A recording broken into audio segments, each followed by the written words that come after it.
ஆன்மீக நண்பர்கள் அனைவருக்கும் என்னுடைய அன்பான வணக்கங்கள். ஜூலை மாத ராசி பலன் 2024. கன்னிராசி.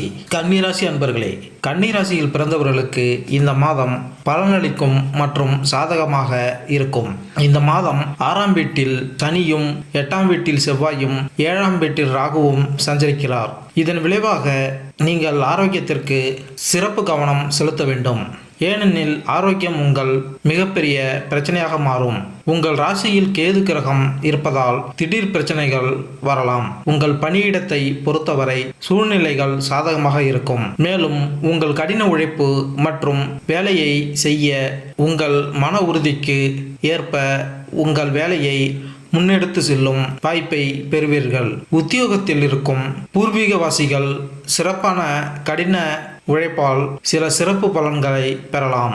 கன்னிராசி வியாபாரிகள் சில மோசமான திட்டங்களை மனதில் கொண்டு செயல்படுவதை விட சரியான வழியில் தங்கள் தொழிலை புதிய உச்சத்திற்கு கொண்டு செல்வதில் கவனம் செலுத்த வேண்டும். ஆனால் சில விஷயங்களை அதிக நேரம் நீட்டிப்பது உறவில் மந்தமான நிலைக்கு காரணமாகிவிடும். கன்னிராசியில் திருமணமான பூர்வீகவாசிகள் தங்கள் திருமண வாழ்க்கையில் மகிழ்ச்சியை அனுபவிப்பார்கள். ஆனால் மாமியார் பக்கத்திலிருந்து வரும் அனுமானம் உங்கள் துணையுடனான உங்கள் உறவில் சில சிக்கல்களை ஏற்படுத்தும். அரசாங்க துறையில் இருந்து பலன்கள் பெற யோகங்கள் உருவாகலாம். சமய பணிகளில் உங்கள் ஆர்வம் அதிகரிக்கும். இதன் காரணமாக அதிக ஆர்வத்துடன் இந்த பணிகளில் ஈடுபடுவீர்கள். மதிப்பு மரியாதையும் பெறுவீர்கள். நீங்கள் வெளிநாட்டில் இருந்து கல்வியை தொடர விரும்பினால் கடின முயற்சிகளுக்கு பிறகு நீங்கள் வெற்றி பெறலாம். தொழில் ரீதியாக இந்த மாதம் நியாயமானதாக இருக்கும். மாத தொடக்கத்தில் இருந்து உங்கள் ஜாதகத்தில் 10ஆம் வீட்டில் சுக்கிரன் மற்றும் சூரியன் கிரகங்கள் இருக்கும். அரசு துறையில் பணிபுரியும் பூர்வீகவாசிகள் சிறப்பான அனுகூலமான பலன்களை பெறுவார்கள். தனிப்பட்ட வேலையாக இருந்தால் நல்ல கடின உழைப்பின் மூலம் பலன்களை பெறலாம். உங்கள் வேலையை பற்றி நீங்கள் அறிந்திருப்பீர்கள். ஆனால் உங்கள் கடின உழைப்பு மற்றவர்களுக்கு தெரியும் வகையில் நீங்கள் கடின உழைப்பை செய்ய வேண்டும். இது உங்கள் மீதான மக்கள் அணுகுமுறையையும் மக்களின் கவனத்தையும் அதிகரிக்கும். இது உங்கள் மூத்த அதிகாரிகளின் பார்வையில் தெரியும். இது உங்களுக்கு நல்ல பலனை தரக்கூடும். மேலும் வேலையில் உங்கள் பதவி உயர்வுக்கான சூழ்நிலைகள் உருவாக்கப்படும். ஆனால் அதற்காக நீங்கள் கடினமாக உழைக்க வேண்டியிருக்கும். 11வது வீட்டில் உங்கள் புதன் கிரகம் உங்கள் மூத்த அதிகாரிகளுடன் நல்ல உறவை பேணுவதற்கு உங்களுக்கு உதவும். மேலும் இது உங்கள் தொடர்பு மற்றும் பேச்சு சக்தியை அதிகரிக்கும். 10ஆம் வீட்டிற்கு அதிபதியாக இருந்து 11ஆம் வீட்டில் புதன் சஞ்சரிப்பது உங்களுக்கு சாதகமான பலன்களை தரும். மாதத்தின் பிற்பகுதியில் சுக்கிரனும் சூரியனும் உங்கள் ஜாதகத்தில் 11வது வீட்டிற்கு வருவார் மற்றும் 10ஆம் வீட்டின் அதிபதி 12ஆம் வீட்டிற்கு மாறுவார். இதன் காரணமாக உங்கள் வேலை தொடர்பாக சிறிது அவசரம் இருக்கும். நீங்கள் உங்கள் வேலையில் மிகவும் பிஸியாக இருக்கலாம். ஆனால் உங்கள் செயல்திறன் பாராட்டத்தக்கதாக இருக்கும். ஆனால் வீட்டில் அதிபதி 6ஆம் வீட்டில் பிற்போக்கு நிலையில் இருப்பார். நீங்கள் ஏதேனும் ஒரு தொழிலை நடத்தினால் 7வது வீட்டில் ராகுவின் ராசியானது உங்களுக்கு நல்ல மற்றும் கெட்ட பலன்களை தரக்கூடும். முதலாவதாக, நீங்கள் அவசரமாக எந்த ஒரு திட்டத்தையும் உருவாக்குவதையோ அல்லது மாலையில் இருப்பதையோ தவிர்க்க வேண்டும். இல்லையெனில் இது உங்கள் வணிகத்திற்கான மோசமான நிலைகளில் ஒன்றாக மாறலாம். இதற்கு எதிரிகள் 7ஆம் வீட்டின் அதிபதி 9ஆம் வீட்டில் இந்த மாதம் முழுவதும் இருப்பார். வணிகம் தொடர்பான பயணங்களை மேற்கொள்ளும் வாய்ப்பை பெறுவீர்கள். மேலும் இந்த பயணங்கள் உங்கள் வணிகத்தின் முன்னேற்றத்திற்கு காரணமாக அமையும். அனுபவம் வாய்ந்தவர்களின் ஆதரவை பெறுவீர்கள். அவர்களின் ஆலோசனைகளின்படி செயல்பட்டால் வெற்றி பெறலாம். உங்கள் நிதி நிலையை பார்த்தால் இந்த மாதம் உங்களுக்கு அதிக நிதி பலன்கள் தரும். மாதத்தின் தொடக்கத்தில் புதன் 11ஆம் வீட்டில் இருப்பதால் உங்கள் நிதி நிலைமையை மேம்படுத்த உதவியாக இருக்கும். ஜூலை 7ஆம் தேதி முதல் 11வது வீட்டில் சுக்கிரன் நுழைவதால், ஜூலை 16ஆம் தேதி முதல் சூரியன் நுழைவதால் உங்கள் வருமானம் நாளுக்கு நாள் அதிகரிக்கும்.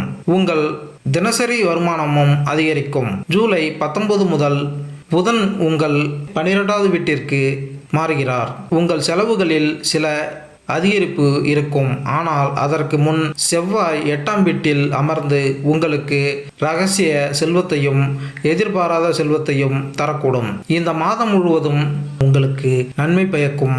ஜூலை 31ஆம் தேதி, அதாவது மாத கடைசி நாளில் சுக்கிரனும் சிம்ம ராசிக்கு மாறுகிறார். அப்போது உங்கள் செலவுகள் சற்று அதிகரிக்கும். மறுபுறம் சனி கிரகமும் 6ஆம் வீட்டில் அமர்ந்து 11ஆம் வீட்டை பார்ப்பார். இது உங்கள் செலவினங்களை ஓரளவு கட்டுப்படுத்துவதை எளிதாக்கும். உங்கள் தொழிலில் நல்ல முன்னேற்றம் ஏற்படும். நீண்ட பயணங்களுக்கு பணம் செலவாகும். உங்கள் தொழிலுக்கு நிதி திரட்டவும் முயற்சி செய்வீர்கள். மாதத்தின் முதல் பாதி நிதி ஆதாயங்களுக்கு மிகவும் சாதகமாக இருக்கும். இந்த நேரத்தை முழுமையாக பயன்படுத்திக் கொள்ளுங்கள். இதன் மூலம் உங்கள் நிதி நிலை வளம் பெறும். ஆரோக்கியம். இந்த மாதம் ஆரோக்கியத்தின் பார்வையில் அதிக கவனம் செலுத்த வேண்டிய மாதமாகும். ஏனென்றால் மற்ற பகுதிகளை தவிர இந்த மாதத்தில் நீங்கள் அதிக கவனம் செலுத்த வேண்டிய ஒரே பகுதி ஆரோக்கியம். உங்கள் அதிபதியான புதன் மாத தொடக்கத்தில் 11ஆம் வீட்டில் அமர்வதால் உங்கள் ஆரோக்கியத்தை பலப்படுத்த முயற்சியுங்கள். அதற்கு மேல் உங்கள் ராசியில் உள்ள வியாழனின் அம்சமும் ஆரோக்கிய நன்மைகள் வழங்கும். காதல், திருமணம். நீங்கள் ஒருவருடன் காதல் உறவில் இருந்தால் இந்த மாதம் உங்களுக்கு கலவையான பலன்களை தரும். உங்கள் காதலியிடம் உங்கள் சுதந்திரமாக வெளிப்படுத்துவீர்கள். உங்கள் தொடர்பு மேம்படும். நீங்கள் உங்கள் வார்த்தைகளை புத்திசாலித்தனமாக தேர்ந்தெடுத்து உங்கள் அன்பான வார்த்தைகளால் அவர்களின் இதயத்தை தாக்குவீர்கள். 5ஆம் வீட்டின் அதிபதி சனி 6ஆம் வீட்டிற்கு பிற்போக்கான நிலையில் இருப்பதால் சில சவால்களும் இருக்கலாம். இருப்பினும் 9ஆம் வீட்டில் வியாழன் தனது 9ஆம் அம்சத்தை பயன்படுத்தி உங்கள் 5வது வீட்டை பாதுகாக்கும். உங்கள் காதல் நிலையானது மற்றும் தூய்மையானது என்றால் வியாழன் அதன் மந்திரத்தை வேலை செய்து உங்கள் உறவை மேலும் மேம்படுத்தும். இந்த வழியில் நீங்கள் உங்கள் பிணைப்பை பாதுகாப்பீர்கள். மேலும் உங்கள் எதிர்காலத்தை ஒன்றாக செலவிட எதிர்நோக்குவீர்கள். ஜூலை 7ஆம் தேதி சுக்கிரன் உங்கள் 11வது வீட்டில் நுழைந்து 5வது வீட்டை பார்க்கும்போது துணையுடன் அதிக நேரம் செலவிடுவீர்கள். ஜூலை 16ஆம் தேதி முதல் சூரியன் உங்களின் 5ஆம் வீட்டை பார்க்கிறார். மோதல்கள் மற்றும் வாக்குவாதங்கள் ஏற்படுவதற்கான வாய்ப்புகள் இருப்பதால் இந்த காலம் உங்களுக்கு தந்திரமானதாக இருக்கும். இந்த நேரத்தில் நீங்கள் அமைதியாக இருக்க முயற்சி செய்ய வேண்டும். திருமணமானவர்களுக்கு 7ஆம் வீட்டின் அதிபதியான வியாழன் மாதம் முழுவதும் 9ஆம் வீட்டில் இருப்பார். எனவே இந்த காலகட்டத்தில் உங்கள் மனைவியுடன் புதிய யாத்திரைகளுக்கு ஒரு பயணத்தை திட்டமிடலாம். இது உங்கள் திருமணத்திற்கு மகிழ்ச்சியான காலமாக இருக்கும். ராகு 7வது வீட்டில் இருக்கிறார். இது உங்கள் கூட்டாளரை கனமாக மாற்றும்.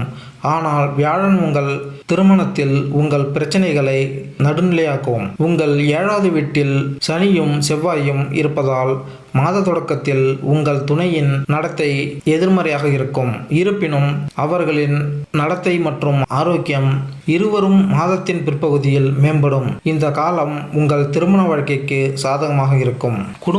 குடும்ப விஷயங்களில் இந்த மாதம் உங்களுக்கு சாதகமான பலன்களை தரும். 2ஆம் வீட்டின் அதிபதியான சுக்கிரன் மாத தொடக்கத்தில் சூரிய பகவானுடன் 10ஆம் வீட்டில் சஞ்சரிக்கிறார். மூதாதையரின் வியாபாரம் வளர்ச்சியடையும். உங்கள் தொழிலில் குடும்ப உறுப்பினர்கள் உங்களை வழிநடத்துவார்கள்.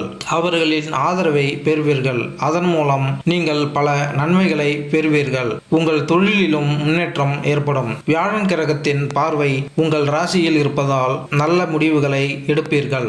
சமய பணிகளில் தீவிரமாக ஈடுபடுவீர்கள். இதனால் குடும்பத்தில் மரியாதை கூடும். ஜூலை 7ஆம் தேதி முதல் சுக்கிரன் கிரகம் 11வது வீட்டில் அமர்ந்து உங்கள் நிதி வெற்றிக்கான யோகங்களை உருவாக்கும். செவ்வாய் கிரகம் மாத தொடக்கத்தில் 8ஆம் வீட்டில் இருப்பதால் திடீரென்று குடும்பத்தில் குழப்பம் ஏற்படக்கூடிய சம்பவங்கள் ஏற்படலாம். ஆனால் ஜூலை 12ஆம் தேதி முதல் செவ்வாய் கிரகம் 9ஆம் வீட்டிற்குள் நுழையும். பின்னர் இந்த சூழ்நிலைகள் மேம்படும். 4ஆம் வீட்டின் அதிபதி 9ஆம் வீட்டில் அமர்ந்திருப்பதால் குடும்பத்துடன் புதிய யாத்திரைகள் மேற்கொள்ளலாம்.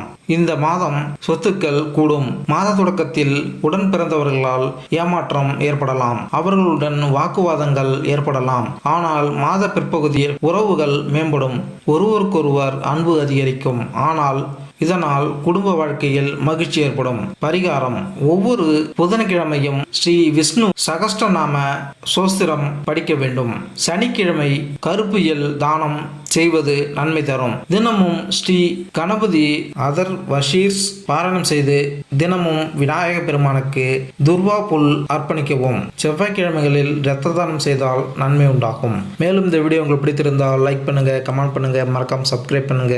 நன்றி, வணக்கம்.